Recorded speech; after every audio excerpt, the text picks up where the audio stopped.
문정인 연세대학교 명예특임 교수를 스튜디오에 초대했습니다. 교수님 어서 오십시오. 네, 안녕하세요. 네, 북한이 대북전단을 빌미로 지금 맹비난하고 한국을 적으로까지 규정하고 모든 통신선을 다 끊어버렸습니다.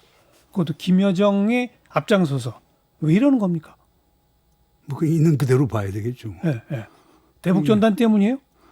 그것도 한 이유고. 이유겠죠. 그러니까 결국 판문점 선언 2조 1항을 보면은 결국에 판문선 선언 2조 자체가 모든 적대 행위를 육상과 해상과 공중에서 중단한다라고 하는 게 들어가 있거든요. 예. 그다음 그 연이어서 결국에 대북 전단과 확성기를 사용하지 않는다라고 하는 걸 두 정상이 합의를 했거든요. 예. 근데 그동안 우리가 정부가 이제 판문점 선언, 평양 선언을 했지만 우리가 약속을 지킨 것은 별로 없거든요. 그나마 살아남았던 게 결국 판문점 선언 2조, 소위 적대행위 중지와 그다음 평양 선언 1조, 남북 군사 합의 의정서 요걸 지켜왔던 건데 뭐 명시적으로 삐라를 살포하고 했기 때문에 네. 북에서는 그것을 적대적 행위로 보고 판문점 선언 2조를 이제 위반하는 것 아니냐 이렇게 들고 나오는 건데 그 저변에는 이렇게 이런 것도 가능할 것 같아요. 그 김여정 부부장의 그 성명에도 나와 있지만 정말 이렇게 부적절한 시기에 코로나가 창궐하는데 예. 뭐 이쪽에서 풍선을 띄우거나 뭐 페트병을 보낸다라고 하는 것이 북측 입장에서 보면 결국에 코로나 바이러스 묻혀서 보내는 것 아니냐 이런 인식을 할 수도 있는 거거든요. 그런 얘기가 떠돈다면서요. 그러니까 또. 이제 그게 이제 그 대북 침투 교란하는 것 아니냐 이렇게 보는 게 있고요. 그러나 제가 지금 해석하는 건 그렇습니다. 제가 뭐 판문점 정상회담도 갔었고 평양 정상회담도 갔었고 김여정 부부장도 거기서 여러 차례 만나봤지만은 김여정 부부장이 사실상 남북관계 개선에 제일 앞장을 섰거든요. 그랬죠. 네, 그리고 평양선언에서 김정은 위원장 서울 답방을 이끌었는데도 김여정 부부장의 역할이 컸답니다. 그런데 그러나 이제 그렇게 본인이 나서서 결국 남북관계 추동을 했는데 지금 나타난 결과는 하나도 없지 않습니까?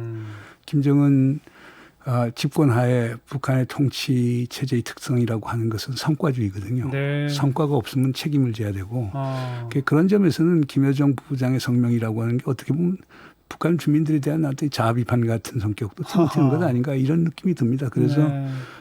참 안타까운 일이죠. 그 남북관계 개선을 위해서 애쓰는 사람들 또 알겠습니다. 북미관계 개선을 위해서 애쓰는 사람들이 지금 어려움을 겪고 있는 건 분명한 사실인 것 같습니다. 그리고 북한 주민들을 대대적으로 동원해서 규탄 대회 막 이런 걸 하는 걸 보면 내부 단속용도 있는 거 아니에요?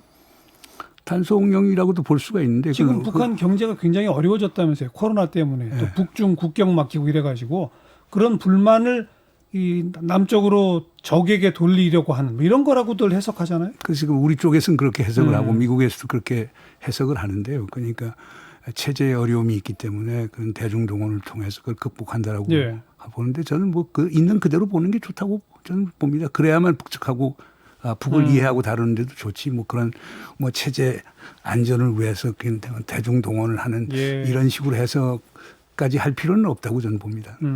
그러면 우리는 어떻게 해야 합니까? 지금 이제 정부는 일단 대북 전단 문제에 대해서는 아주 강경한 자세를 계속 표명하고 있어요.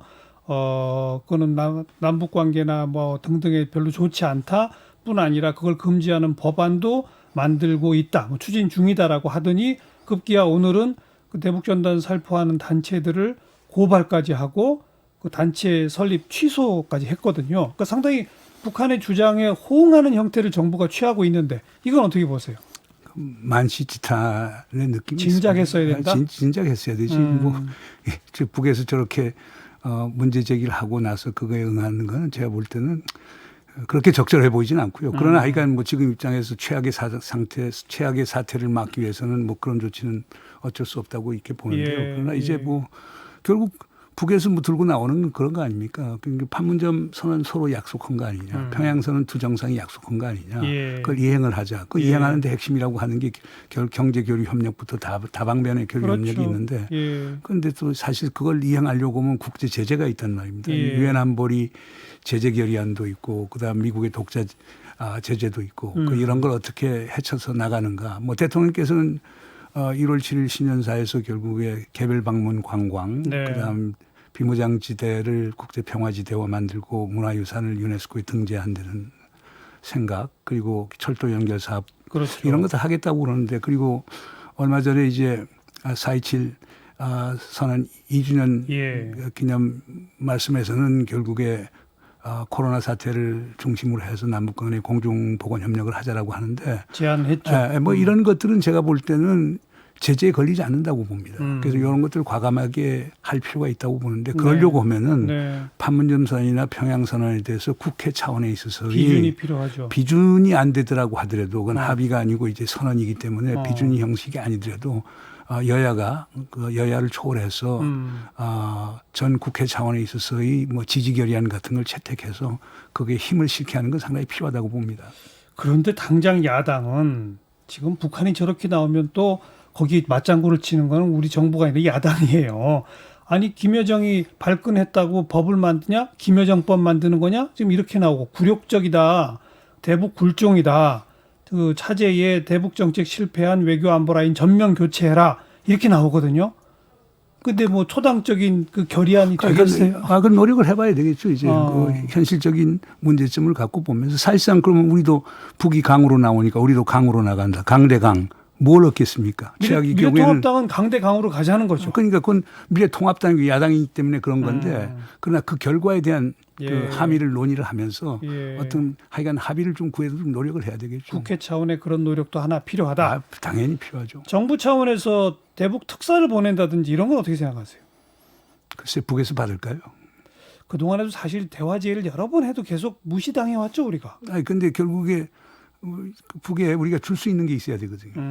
그러니까 특사를 간다라고 하면은 북에서 이제 대남 사업을 하는 그런 예, 사람들을 예. 봤을 때 그들이 설득될 만한 그런 어떤 유인 효과를 갖고 가야 되는데 그렇죠. 카드를 가져가야죠. 그거 없이 특사만 간다면 북에서 받겠습니까? 북은 성과주의 네. 사회이기 때문에 그 카드라는 거는 결국은 북한식 용어를 빌자면 너무 미국 눈치 보지 말고 할 수 있는 거 빨리 하자. 해라. 그거 아니겠어요? 그거겠죠. 그리고 그거는 문재인 대통령도 여러 번 하겠다고는 했는데 구체적인 게 안 나오잖아요, 지금. 그래서 저도 답답합니다. 왜 그렇게 그동안 구체적인 거를 못했을까요? 선언하고 자꾸 제안하고 말만 하고. 저도 잘 모르겠습니다. 이유는. 대통령 특보시잖아요. 특보는 자문만 해주는 것이지 정책 결정에 참여하는 건 아니니까.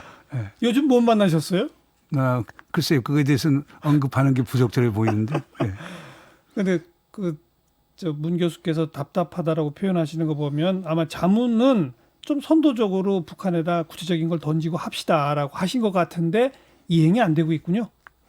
글쎄 뭐 이번 계기로 해서 또 이행 체계가 잘 갖춰지고 네. 그다음 그걸 국회가 또 좀 지원을 해주고 네. 그런 국민적 또 지지도 받고 그러면은 또 반전의 계기를 만들 수 있는 것 아닌가 생각도 됩니다. 가장 유효한 첫 번째 경제협력 카드를 뭐라고 생각하세요, 우리 문 교수께서는? 글쎄요, 뭐 오늘 정부에서는 뭐 판문점 그 견학 관광 있잖아요. 네. 그거 재개 얘기를 슬쩍 꺼내던데 그게 무슨 저는 카드도 안 된다고 보거든요, 그거는.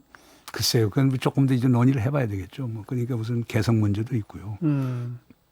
개별 관광이라고 하는 것을 그런 적은 규모로 했을 때 적은 규모로 한다는 건 뭉칫돈이 들어가지 않기 때문에 그러게요. 유엔 안보리 제재 결의안을 피해갈 수 있다라고 하는 생각인데 북에서 어떻게 생각하는지가 중요하겠죠. 그러니까 우리가 제안을 할 때 북에서 수용 가능성 여부를 충분히 검토를 하고 할 필요가 있기 때문에 좀 지켜봐야 될 겁니다. 개성공단 전면 재가동 이런 거 하면 안 됩니까?